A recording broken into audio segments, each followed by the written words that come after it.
आपने नोटिस किया होगा, ऑब्जर्व किया होगा कि कुछ लोग समय से पहले बहुत बुढ़े लगने लगते हैं और उम्र बहुत ज्यादा दिखने लगती है, जबकि उम्र इतनी नहीं होती। और कुछ लोगों पे उम्र का कोई फर्क ही नहीं पड़ता।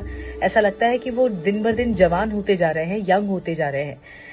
क्या राज है? क्या एजिंग का सीधा कनेक्शन आपकी डेट ऑफ बर्थ से है? नहीं, एजिंग का कनेक्शन आपकी डेट ऑफ बर्थ से नहीं है। एजिंग का कनेक्शन आपके बॉडी के सेल्स से है, क्योंकि सेल्स में साइंस कहता है, और इसे बहुत अच्छी तरह समझाया डॉक्टर एलिजाबेथ ब्लैकबर्न ने, जो कि नोबेल प्राइज विनर भी रही हैं 2009 में मेडिसिन के लिए। उन्होंने एक चीज डिस्कवर की कि एजिंग का कनेक्शन सेल से है।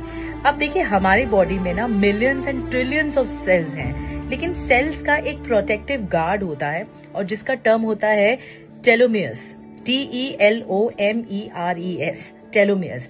ये टेलोमियर कैसे होता है? ये एक तरह से कैप की तरह होता है डीएनए पर, और वो कैप क्या होता है, आप जब सेल्स जो हैं विभाजन होता है, उसका डिस्ट्रीब्यूट होते हैं या फिर अलग अलग फॉर्म में सामने आते हैं, तो वो जो टेलोमियर्स हैं वो कैप की तरह होता है।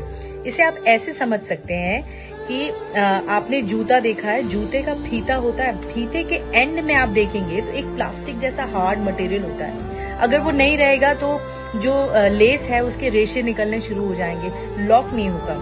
तो आप समझ लीजिए कि ये सेल का एक लॉक होता है और टेलोमियर्स। अब क्या होता है, जब सेल डिस्ट्रीब्यूट होते हैं या उनका विभाजन होता है, तो ये टेलोमियर्स की जो उम्र है वो छोटे होते चले जाते हैं, उसकी हाइट छोटी होती चली जाती है। लेकिन इनमें एक काबिलियत होती है कि वो अपने आप को रीबिल्ड करते हैं, कि अगर आप हैप्पी हैं, अगर आप सेटिस्फाइड हैं, अगर आप पॉजिटिव थिंकर हैं, तो आपके ये जो टेलोमियर्स हैं, जो एक पार्ट होता है आपके डीएनए का, वो अपने आप को रीबिल्ड करता है।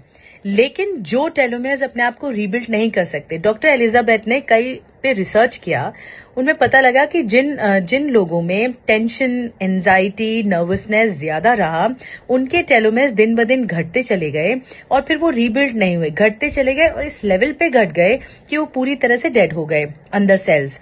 और जो लोग हैप्पी रहे, जो लोग पॉजिटिव थिंकर रहे, जिनका माइंडसेट अच्छा रहा, जो एवरेज हफ्ते में 7 दिन होते हैं, एवरेज 5 दिन अच्छी थिंकिंग रखते हैं, उनका टेलोमियर्स पता है रीबिल्ड होना शुरू हुआ, रीस्ट्रक्चर होना शुरू हुआ।